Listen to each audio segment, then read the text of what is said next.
welcome to another episode of the SheShed. I'm your host, Tina Bailey. I'm super excited to be here. As always, I kind of think y'all get tired of me saying that. Oh, I'm super excited to be here, but I am. I'm excited to be in the SheShed because I know that when we come into the SheShed, we're going to shed some weight. There's going to be some additional conversations after the fact, and we're going to be moving along in this conversation even after it's said and done. But today, I am excited to have a young lady who am getting to know and have learned to really appreciate and respect. Her name is Kimberly Harris. I'm going to let her introduce herself, but just a little bit about her. She's a serial entrepreneur. And if you're not sure what that is, I'm going to let her explain it. I'm going to let her explain what that really is, because in these days and times, y'all know how I feel. You need to have several streams of income coming in. You don't want to depend on any one thing. I have been stalking her a little bit, and I have found that she is that of a workforce strategy guru. And I'm going to let her dive into what that means and why she think I would even say that. She's a philanthropist. She's an author, and she has she has released a book, 26 and a half ways to be empowered in work and life. And I'm intrigued. I ordered it and it hasn't gotten here yet, so I'm a little upset because I wanted to read it. But she is a speaker. She's a motivator. I have found her to be a pure gem. And y'all know I don't say that often about people, but when I like you, I like you. And when I don't, I don't. But this is one of those women that I think you all are going to see just why I have been drawn to her. And so I'm going to get her out of the green room and bring her on to the stage. Hold on a moment. Hey, Kimberly. Hi, Miss Tina Bailey. You have to say the whole name. You can't just you have to say Miss Tina Bailey because you're doing so many amazing things. We have to give you your flowers and you have to say the whole name. So I am so happy to be here today. I love it. I love it. It's funny you say that. I do have several people that be like, yeah, Tina Bailey said, Tina Bailey. I was like, why you got to call my whole name? And it was like, that's just who you are. I was like, okay, I'll take it. So you heard me give a real basic. Yeah, I guess I'll take that. But you heard me give a basic introduction to you because I wanted you to share who you are in your words, in your terms, and what do you see yourself as, and then we will dive into that more after you give your introduction. Wow. Well, first of all, I wanted to thank you for having me on your forum. I am so very proud of you for all the work that you are doing. Empowered women empower other women. So just wanted to celebrate you again. And you are changing lives, and we all need it. We need to be encouraged. Even leaders need to be encouraged. So as you said, I am, for you all who don't know me, I am Kimberly Harris. I am the founder and CEO of Climb Jobs, which was formerly Career Center Network. So Climb Jobs is a national career fair and recruiting company. I founded the business in 2015. We have placed over 3,087 people back to work in 36 states. And this is just the reported numbers, y'all. Okay, we're not going to talk about those that we haven't reported. This has definitely been a journey. I started off in my garage in North Carolina, and I only had a man-sized vision for my life. And, God stepped in and had a God-sized vision. I hope it's okay if we talk about that here. Absolutely. And one of my clients asked me to duplicate my business in another city. And when I moved to that city, it expanded in multiple states. It expanded to a co-working space. It expanded to a nonprofit where I work with justice served individuals. It expanded to books and television. And it has truly been a blessing to be a blessing. Not without its ups and downs. Entrepreneurship is not for the weak. It is not for the weak, especially being a first generation entrepreneur, a woman of color, even me believing that I deserve to be in all of the rooms. And we'll talk about all that, the imposter syndrome and all of those good things. And also being a single mother, raising 2 other young ladies. So I'm just appreciate all the support that I have received. It has been primarily women and women of color that have supported me and put me in the positions that I have been in. So once you give, you receive, you give back, you keep your hand open to give and receive. So again, I'm so excited to be here. And I know it's going to be a great conversation of empowerment, love, and transparency. Absolutely. I love it. So y'all get a chance. Y'all really see why I have fallen in love with this woman, in the right ways. But she just she just has a way about her. Let me talk to you and not to them. You have a way about you that makes, in my opinion and what I have seen, that makes you want to kind of stand up and, yeah, I got this. And I love that. What has inspired you? Like what inspired you to even want to go into workforce development, and why choose that? Why did you choose that as a passion? Because you said you started in your garage. So why was that a passion? Workforce development was a passion for me because in the businesses that I worked in, the companies, the positions, there was no representation. And as you and I know, representation matters. I was always the minority instead of the majority. And I would always see, Miss Tina, because we're having an open, honest conversation here. Absolutely. I would see other people of color, not just people of color, but women in general, when they would come in the offices or come in events and they see, and they saw me, they would become relaxed and, very comfortable, and they would gravitate right towards me. And it was just very important for me to create a space for people. And then also my driving force are my children, 2 girls. I always, believed if I didn't make my dreams happen, they wouldn't make their dreams happen. So I wanted to just be a leader and someone that just fulfilled every step for my children. Wow, that's good, because I was just about to ask you what was your why. So I think that you're like me. It would be my kids. Like, yeah, we need, I often tell people, don't focus your why on someone else, because they can go on, right? And then you don't have a why. Yeah. But at the end of the day, as a mom, that is our ultimate why. It is. What would you say is your other why? Oh my goodness. I just have this fire that burns in me. I just have this constant fire to improve and to grow and to gain knowledge. And so I would say that it sounds crazy, that fire is just always that wanting to improve, always that wanting to do better. As a child, I would, just start stuff and then finish it, Miss Bailey. Something just hit me when I had my oldest daughter, that I wanted to be a person of completion, not a person of next. At one time, I was guilty of next. I would go to next this job and this and this business and that. And, you can be addicted to next. Absolutely. But right now I'm a person that I'm going to finish the assignment, whatever it is. So I would definitely say completion. Ooh, I love that. I love that. That's strong.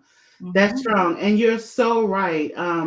There's a saying, and it's not the whole saying, but there's a saying that say, I'm a jack of all trades and a master of none. Yes. And I'm like, okay, I don't want to be a jack of all trades. I want to master something. I want to master something. And so as you are working, because I know that you said you work with justice involved individuals, what brought you to that? Again, working in workforce development, I started my career in staffing. It chose me. I didn't choose it. That's another time. Next time we'll talk about the steps to get there. But again, in workforce development, I saw a lot of people that were re-entering society, and they were just being mistreated. It was one particular case I would never forget. A gentleman was working for us in a staffing agency, and he actually worked 100 hours a week, Miss Bailey, for months. And they only submitted 40 hours and told him he would go back to prison if he told us what was going on. So that was definitely my driving force in that. Wow. It's amazing. I know we have a mutual friend, and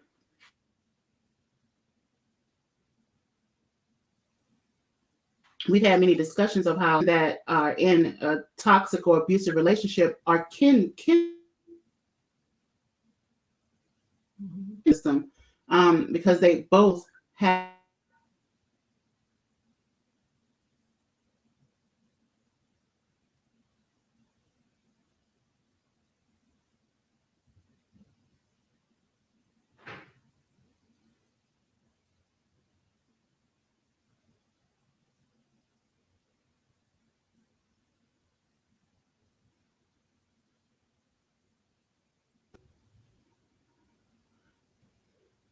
all right, there we go. There we go. We're back. Okay, I was like, what happened? We're I back. was saying, those individuals that are in a toxic relationship and those that are coming out of prison have a very similar story. They have been told the whole time what they can and cannot do. They lack confidence, they lack trust, they don't have a lot of skills, they don't have the abilities to go out and get things because it's something that's hindering them.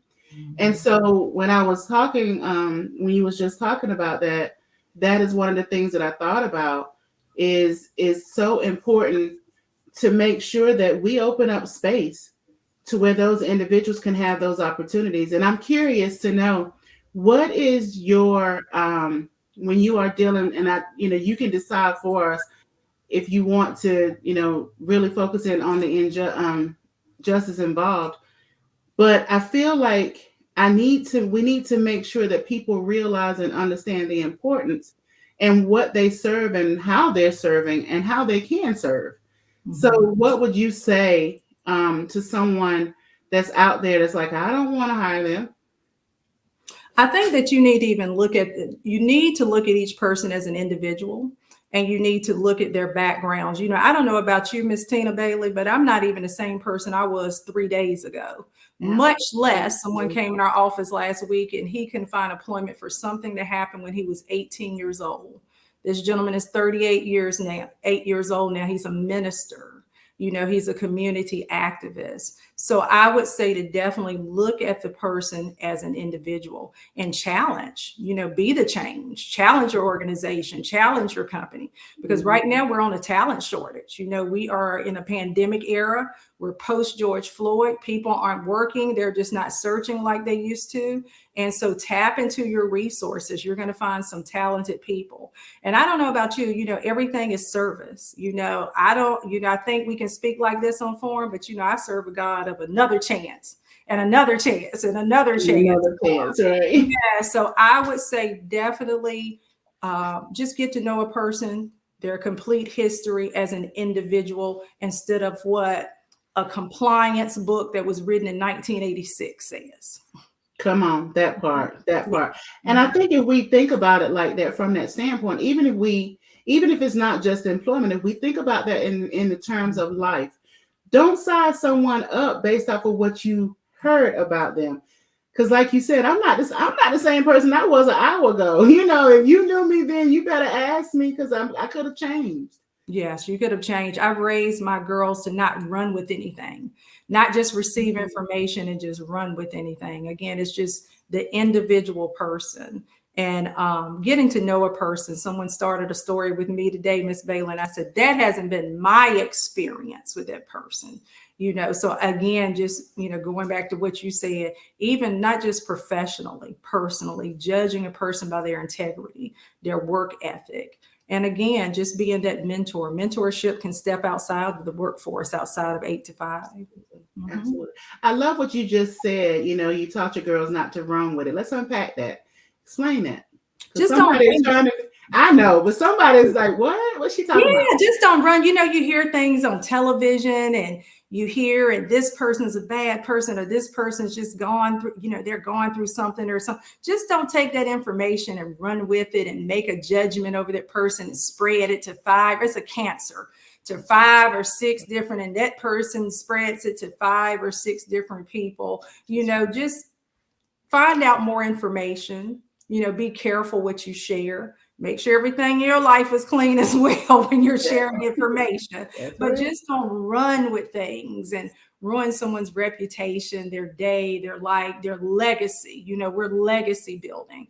As I grow in my career and my age, and I'm always thinking about my legacy.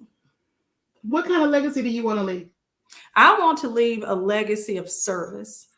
I definitely want to leave a legacy of service and for help, and for family as well. I have, as most of your viewers, I'm still breaking generational curses. See, we're going to talk in transparency here. Absolutely. A lot of times we get in these positions, and even me, I've been so guarded. And I was talking to someone a few years ago. I said, I'm not that person anymore. I'm ready to take on. I'm ready to challenge. I'm ready to be transparent.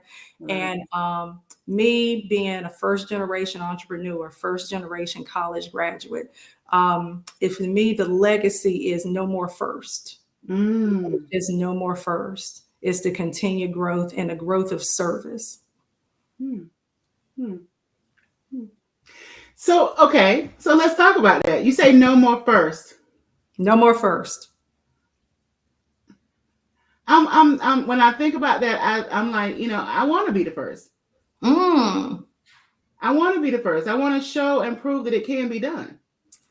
I definitely hear what you're saying. I'm in the mode right now with passing the baton and for legacy. And what is my legacy, and how can my children continue to play that out? I have been, and with that carries a lot of weight too, Miss Bailey.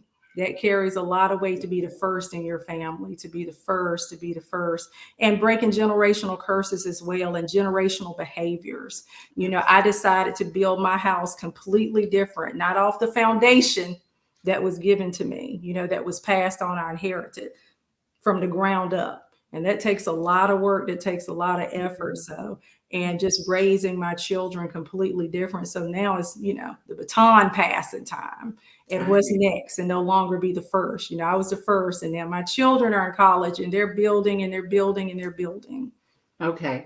I see it. I see where you're going with that. Yeah. So earlier you mentioned and you hit on imposter syndrome.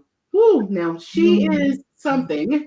And I give her a name, and I give her a space, because one of the things I think for me, I used to deal with it a lot until I heard a speech, a conversation with Michelle Obama. And she was saying how she was standing in her kitchen, and she was saying, they're going to figure us out and put us out. We ain't got no business being here.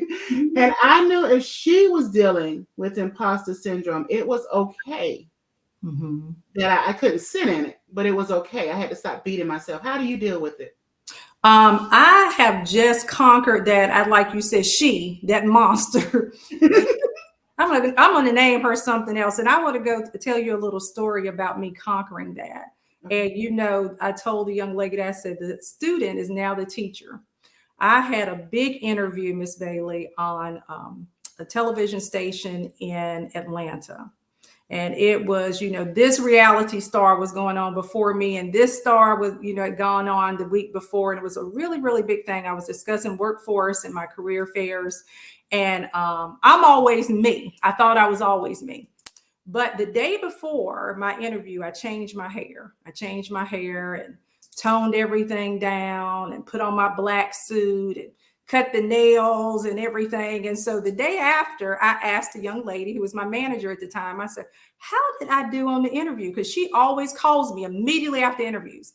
And, I said, how did I do? She's like, And I said, I prepared for that for 2 weeks. And she said, you were forgetful.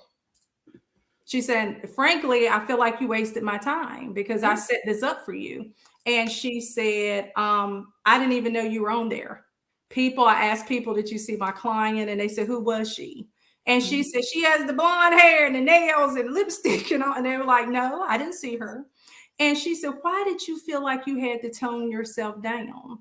I said, to be accepted, because I'm a Black woman on this morning show. And she said, but you earned the right to look any way you want to look, because you know the information. She said, and your information was top notch. She said, so why did you feel like you had to conform? And that really, she said, because you conform, you were forgettable. And she said, every time you speak, someone asks for you to come on. She said, no one has called me. And, you know, a light bulb just went off that all my life I conformed.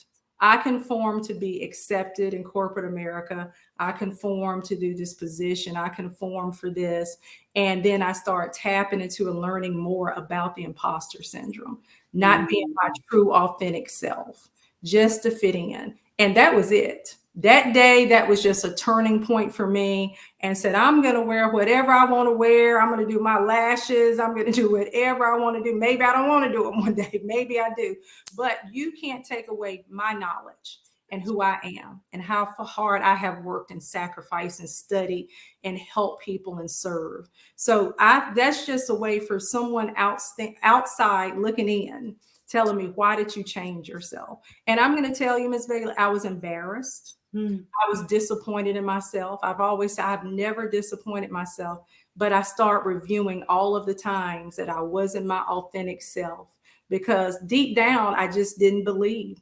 As the beautiful, sensational Michelle Obama said, I guess somewhere inside of me, they're going to find out. I'm from this little small town. You know, I'm this little girl that no one, you know, I felt like I wasn't loved, I wasn't appreciated, or I'm a single mom, and that stigma, stereotype that goes with that. So all of those things are playing in the back of my head. And just an instant, some other woman, again, empower women. You know, they lift you up. It may be hard to hear sometimes, but if it's coming from a good place, receive it. And I received it, and that changed my whole perspective. I just conquered that.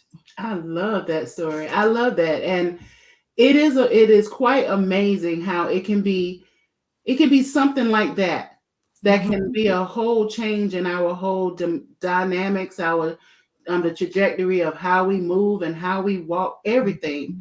So I love the fact that you said, no, I'm just gonna be me. I'm like this. You accept me or you don't, right? Accept me or you don't. You accept me, because you can't take my knowledge away. You're not going to take that away. I'm going to be prepared. I'm going to be professional, and I'm going to assist anyone, because that's my assignment. I'm just a vessel.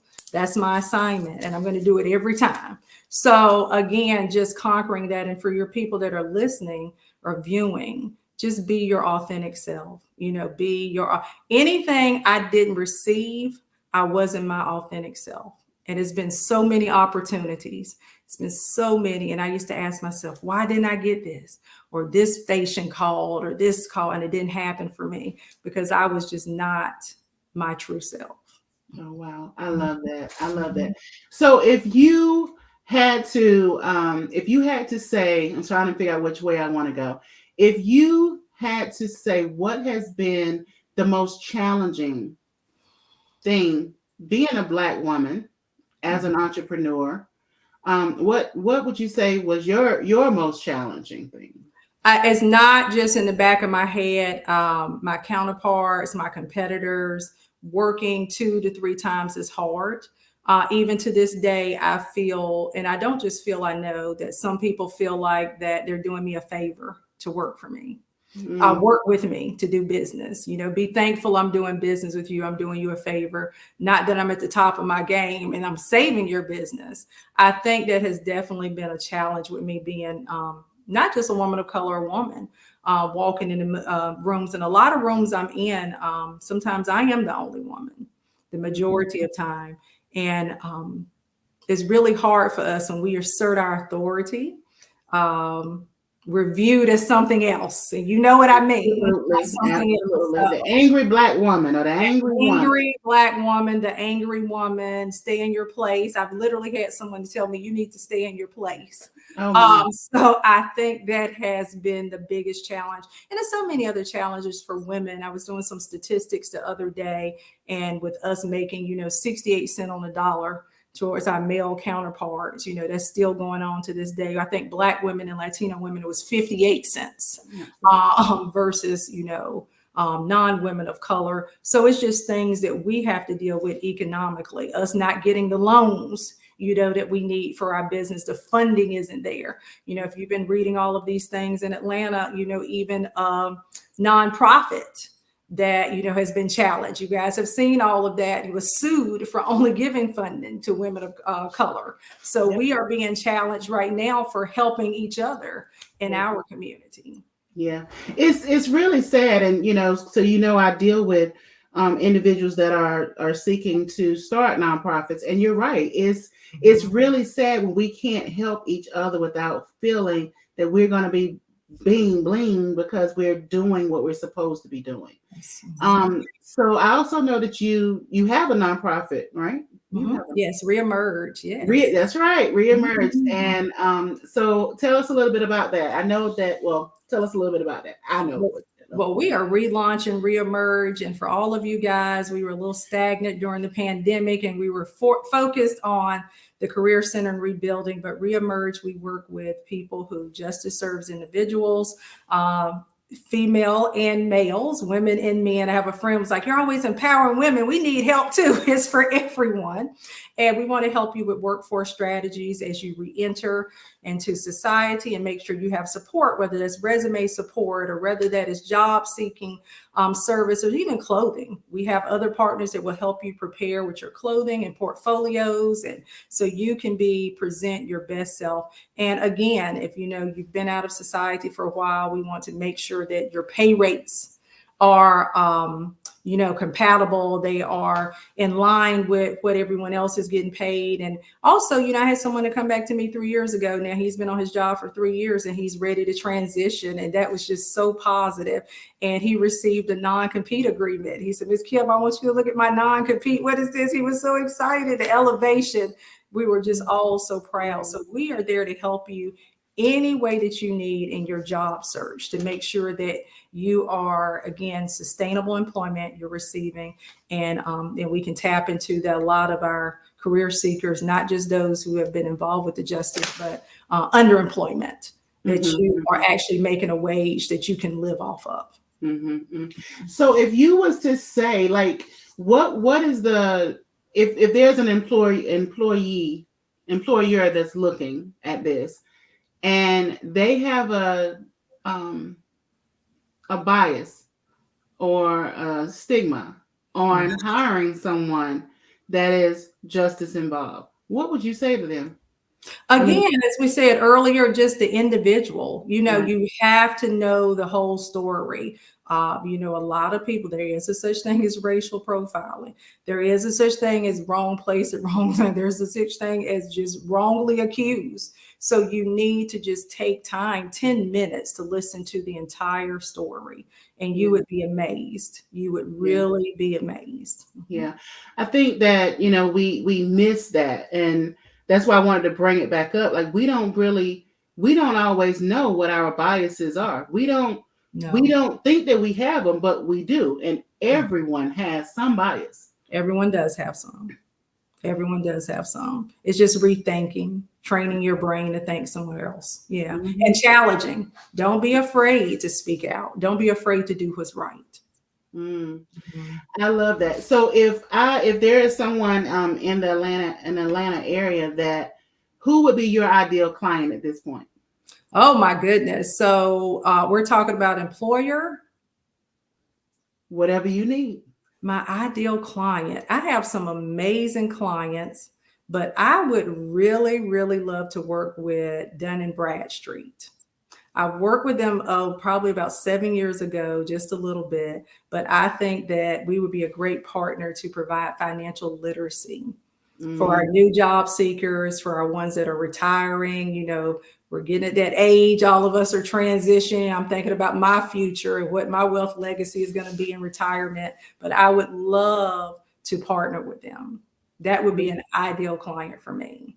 And I am working with it. I have to give them a shout out. I am excited. We are working with Coke Florida, and Coke Florida is the largest minority-owned business in the United States. We're working with them in Miami, and I think they own everything. I hope I'm saying it right, but the recipe to Coke.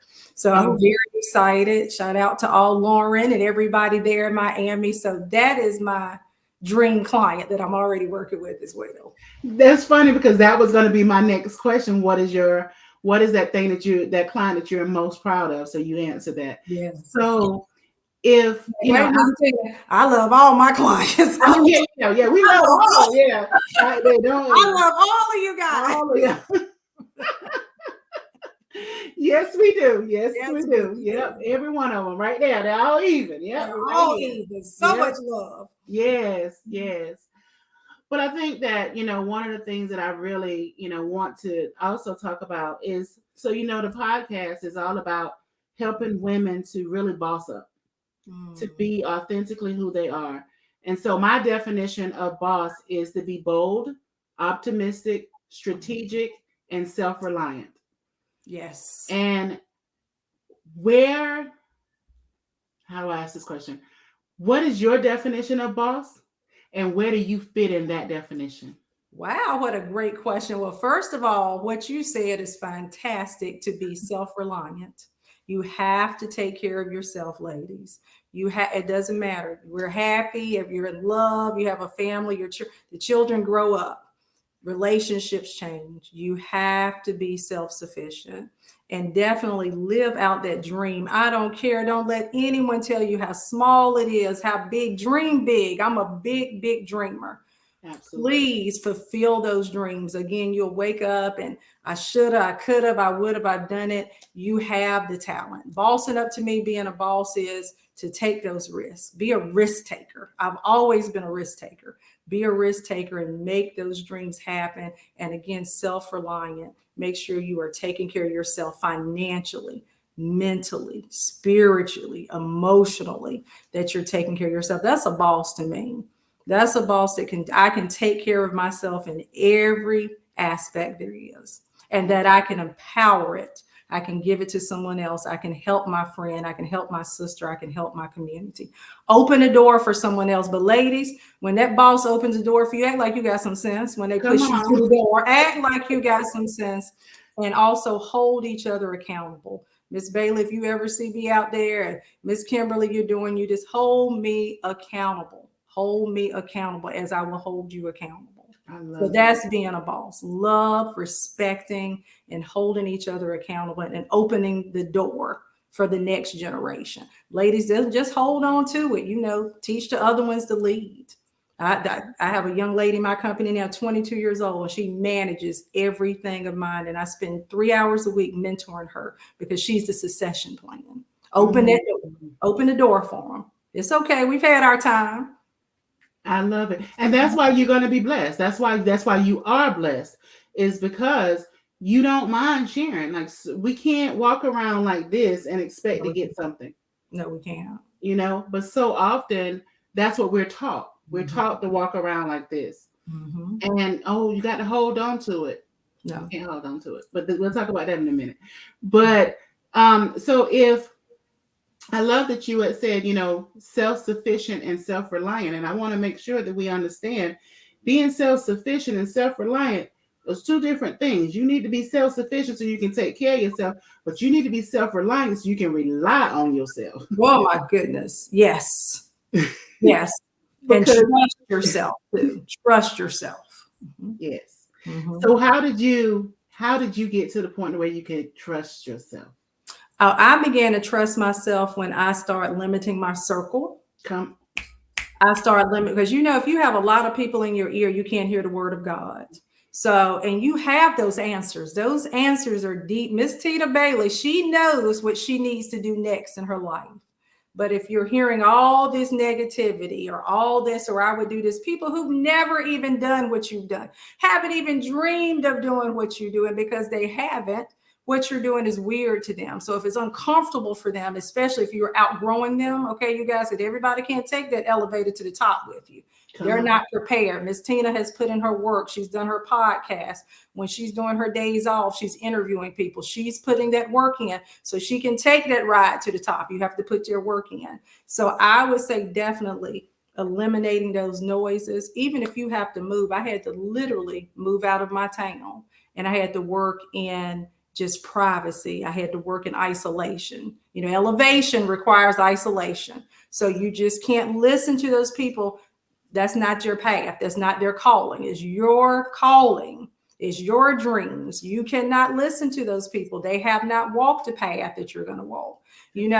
God trusts Miss Tina Bailey with this podcast because he know he can trust her with it. Not everyone, can be trusted with everything. I thank God every day that he trusts me with workforce, that I can be a blessing and help people go back to work. He can't trust everybody with everything. When I was in my 20s, he couldn't trust me with all those foreign cars I used to buy and I couldn't pay for. He can trust me yet. Now I hold on to my car. I can't wait to make those car payments because he can trust me. He can trust me. So definitely, you guys, just eliminating all of those voices. Is not your mother's path. It's not your children's path. It's not even your husband's path. It's yours. I love that. I love that. I love that. So if you had to sum up our time together, what would you sum up? Oh, how do they get a copy of your book? Okay. So you can order a copy of my book on Amazon, 26 and a half Ways to Be Empowered in Work and Life. Or you can visit my website at Kimberly Harris Brands with an S.com. I have a new book that's coming out on October 20th, and it is 99 and a half ways to be empowered in life. We're not going to do work. We're talking about life, and I'm so excited. We're talking about some of the things you and I did, Miss Bailey. We're talking about legacy. We're talking about imposter syndrome. We're talking about some difficult things, and I've never been so transparent in my life, and it was scary. But I can't wait to share this with everyone. I can't wait. I can't wait to get this one. So I know that the next one, because you have gone to the next level, right? So I want to make sure that I get that one. So you got to let me know when it drops, so I can get my signed copy. I sure will. I appreciate you coming into the SheShed and just dropping some knowledge. You dropped a lot of nuggets and things that we needed to hear. Things that made me think and things that made me clutch my pearls and say, what you doing with yourself, girl? I appreciate you. And if you'll hold on, I'm going to close out, but I want to come back and talk to you. So hold on for me. Very good. Thank you so much for having me. Thank you. All right. So y'all heard it. Straight, no chaser. Y'all know how we do around here. Kimberly said it best when she said, you have to be a person of completion, not a person of next. So often we are sitting and we're constantly thinking about what the next thing we're going to do. I'm going to do this. I'm going to do this.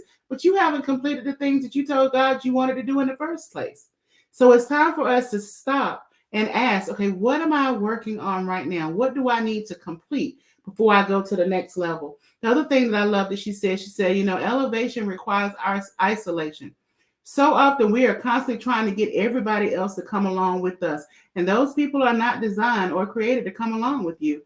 They were designed and they was brought into your life for a reason and a purpose.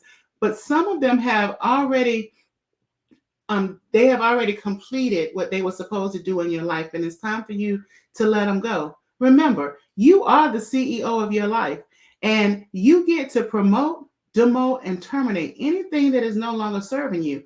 But if you hold on to it, what you're doing is you're saying that your way is bigger and better than God's, and that what you're doing, you know more than what he knows. And I don't mean no harm, but I don't want to be around people that think that they know more than the one that's creating the path for you. I need us all to realize and remember that you have a mission. You have a call on your life, and I need you to stand up, stand bold. I need you to be optimistic. I need you to be strategic and self-reliant, withholding nothing. I need you to be authentically and unapologetically you. All right, I love you all, and we will see you next week.